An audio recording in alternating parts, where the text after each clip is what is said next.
everybody, and welcome back to Words with Wayman. Please support us on the internet. Words with Wayman on Twitter, Words with Wayman on Facebook. We're going to get right into it. Part 2, local writer, powerhouse, independent woman, feminist, Whitney Bradford. Thank you for coming back.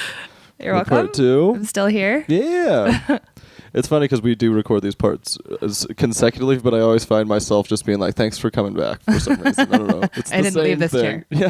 Yeah. Did not get up once. She's a trooper. Right before we left off, we were talking about how you date a comedian, which thank you for doing that. They need people. He was not a comedian when I met him. Yeah, right? So... Neither was I when my fiance. It's the same way. Right.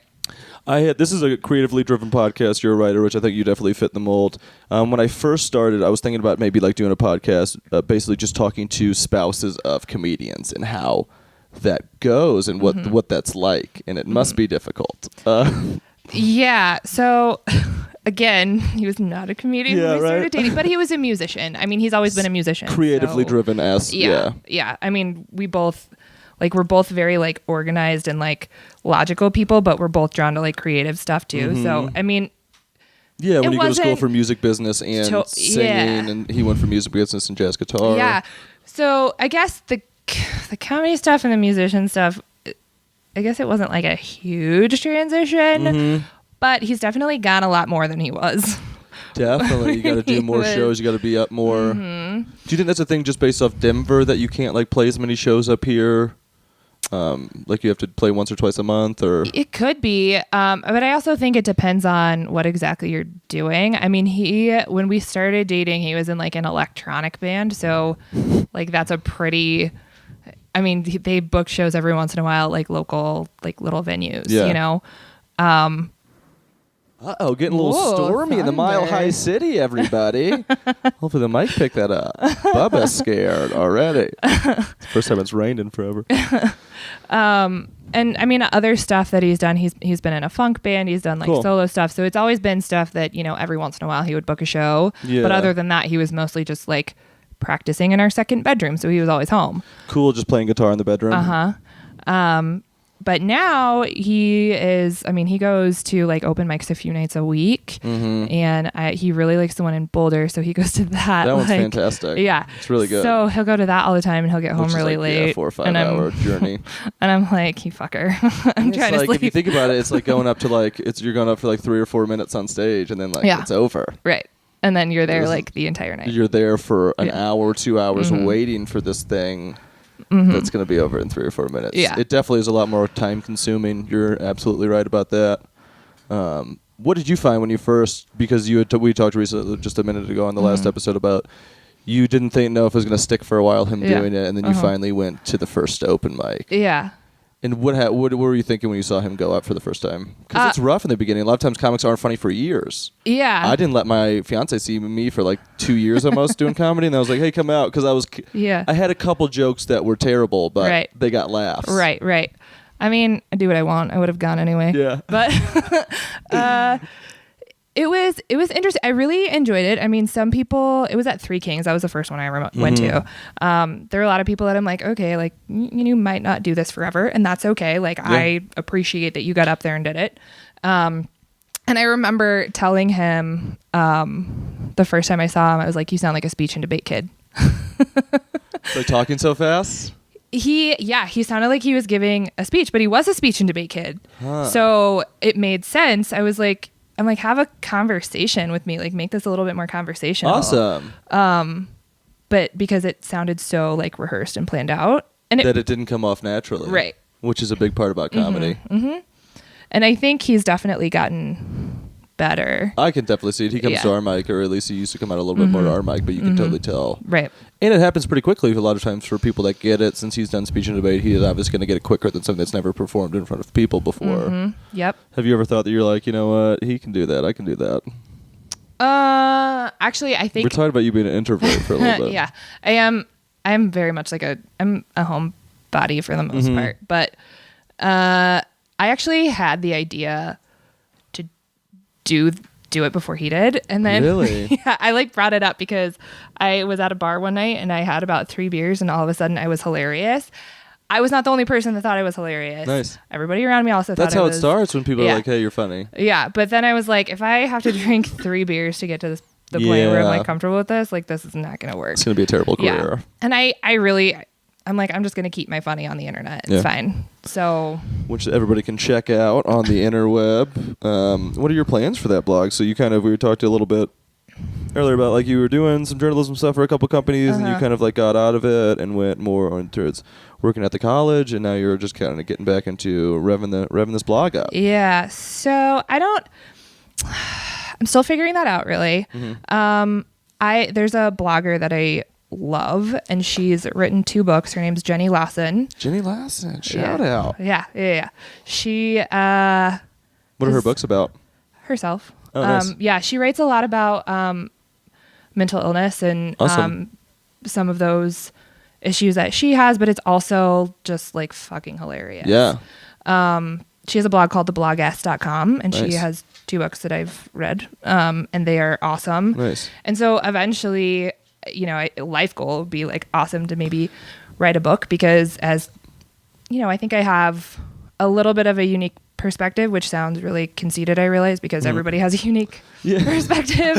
But I think I have some good stories to tell, and that might be cool at some point in the future. What would your angle be? What would your I like reading about here comes the feminist. I really like reading about women who I like admire and respect. Nice. Like Tina Fey is my freaking hero. Yeah, she rules. So, something like that. I mean, Jenny Lawson, for example, like she wrote about her weird life growing up in Texas with a dad who's a taxidermist and stuff like that. Like, wow. Just like, That sounds fantastic already. Just crazy stories like that. Thanks for the book, Dad. Appreciate that. Yeah. So, I think the cool thing about the internet is that anybody can put their stuff out there. Yeah, and have their voice heard. And I mean, there's absolutely something for everybody out on the internet, which is awesome. And when you are strapped to a cubicle desk all day and you don't really have much of an outlet to say fuck if you want to, or rant about whatever. Yeah, because you got these kids. You're trying to steer these kids in the right direction. Yeah. You're freaking out on the internet all the time. It's good to just have an outlet. And initially that was why I started doing it. I was like, I need somewhere to just air my shit. Fantastic. And that's like kind of like what this podcast is about. It's like there's something like that's how you balance work and being creative. It's because it makes you better at work and it makes you better after work too. Oh, for sure. Absolutely. It's something you have to do. What's your writing process like? Do you do like an hour a day? Do you do I wish 5 minutes a day, or I'll when usually, it comes to you? Yeah. I mean, mostly when it comes to me. Nice. I mean, I would like to get to a point where I have enough time to I can do it more often. But I mean, usually I'll just have something like pop into my head, or something will happen to me and I'm like, I should write about that. Yeah. Stuff like that. Nice. And it just comes in there and you just maybe jot something down. Yeah. That's the hardest part. Yeah. I wrote about booty lifting jeans and how they're bullshit. They are bullshit. So it's just random stuff like that. That's awesome. That's the cool stuff, because I mean, when you're talking about developing a brand and it's just your thoughts and how you view the world through your head, and that's what people want to hear about. Right. And you hope that eventually it'll resonate with somebody and they'll come back and keep checking it out. And they'll give you $200,000 to write your book. All right. Writing a book, oh man, that sounds daunting. It does. It sounds, right? Yeah, it totally. I mean, I have like probably 20 pages worth of like stuff that I've just like jotted down, or like, but it still sounds like, I don't really, should I actually do that one day? I don't know. Yeah, to like put into chapters and to put the time like into. Organize it. Wow, that's. I think you got the stuff though. I just know I'm a scatterbrain guy that can barely even get a chance to record a podcast every a couple times. So, what was the last article you did? Was that the last one that I put up was about a comment that I received on my Facebook page when I posted about mine and Harrison's 5-year anniversary, which was on St. Patty's Day, and the comment congrats. I got was, "You should be getting married." Oh, who posted that? Some girl I used to work with at my retail job. Goodness gracious. Why? Because you're happy because you work at the Mac counter and you're married? I don't even know if she is married, but I know she's pregnant, and that's why I was a little bit confused. I was like, what? Do you think she was just projecting a little bit? Maybe. I don't know. Because you can't really put "I should be married" on somebody else's Facebook wall. I really I don't know. I'm sure it was well intentioned. I'm sure it was, but I was just like, what? Like, I should be doing what? Yeah, she's like, oh my God, you guys should be getting married. I was like, actually, I think I should do whatever I want. Yeah, that's the problem with the Facebook, is you never know like what kind of tone somebody, like she could have been like that, or she could have just been like, you guys should be getting married. Right. Like aggressive about it. Right. And it's the should word. Like, should is one of those words that's like, I should be doing. Yeah, especially to a writer, you're gonna tell me what to do. You're gonna point me in that direction. Yeah. Put me in that cubicle box that I'm in all day. Do you guys talk that much? Like, or was it just one of those out of nowhere where she's like, "Hey, get it"? Oh no, I never talked to her. I was just like, what the hell? Like, that's why I can't get in the fights anymore. Did you respond? Yeah, I responded. What did I say? I was like, I'll take that into consideration someday in my future, but not today. Hashtag I'm an independent woman. Buzz off. But then on the blog, I posted a picture of it. I blacked out everybody's names because I don't want to offend anyone. Right. And then I'm like, actually, what I wanted to say was this. And there's just that's cool. Yeah. She probably doesn't know how blogs work. Probably. She's too busy in the American Eagle shirt section to worry about all of that. Yeah, I was like, I've not talked to you in 4 years and 9 months, and I don't know why you're commenting Facebook's on my... so good for some good stuff. It's so terrible for I just unfollowed a member of my family recently because of some aggressive Ronald Reagan statements. Oh my God. Saying that I dare you to find a better president that this country has ever had than Ronald Reagan. Yeah. Yeah. And I had a couple arguments with that. Yeah, I have to check myself sometimes because I really like to debate people. Yeah. So I'm like, Facebook fights are dumb. Facebook fights are dumb. They're so Don't dumb. do it. Don't do it. But I do like to read comment sections sometimes because that's good shit. Comment sections are pretty much the best. I like to troll a little bit more. I need to stop getting into... I started trolling Donald Trump, which is the most pointless thing you could possibly do with your time. But it's still fun for me. Oh, goodness. Even just putting it out there, this gives me something... On the inside, I troll Bennigan's a lot. The old restaurant Bennigan's. Somebody still runs their Twitter account for some reason. This dude or female rules. check him out at Bennigan's. That's awesome. One question I always ask on this podcast is, 5 years from now, best case scenario, what would your life look like? That's a good question. Hopefully, Married. Oh, well, we'll see. We'll see. We're not in a hurry. Nobody's in a hurry. Me and my fiance dated. We've been together 8 years, and we just got engaged 7 months ago. I think that is perfect. Right? Yeah. Everybody's telling us for a while. It's like, what do you have to say about that? Yeah. Yeah. Why do you care so much? Yeah. What is it to you? Yeah. I think the only person that's in a hurry is his mom. Yeah. Her grandparents were definitely in a hurry, and my grandma was. But. Yeah. My parents could give a shit. They don't care. Which is great. Or should they? Yeah. Independent woman. I think 5 years from now, Harrison and I will probably still be hanging out. Maybe we'll still live here. Maybe we won't. Hopefully this writing thing gets a little bit of traction. Maybe I can, not have a day job. That would be really freaking cool. That'd be so I think cool, that's right? the dream for everybody. That is such the dream. Yeah. But if not, I like structure, so day jobs are fine with me. Yeah. And you're helping kids out. I feel like you, as being a student advisor, you at least can feel some satisfaction of helping people. Some days, yes. And some other days, these kids are terrible. Yeah. Well, I have adult students, so that makes it interesting. That's aggressive. Yeah. Yeah. Do you guys like living in Denver?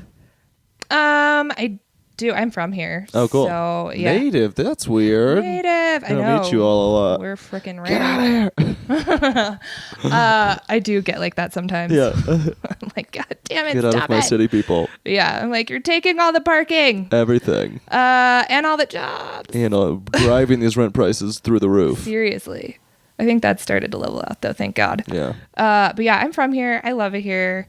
I would totally be open to moving. I love Portland, Oregon. Portland rules. Harrison's from New York though, so he's already done the city. About an hour north. Okay. Yeah, but he was born in the city. Nice. Lived there for a few years. Buffalo. Yeah, Buffalo up there. Yeah. So he's already done the moving away from home thing.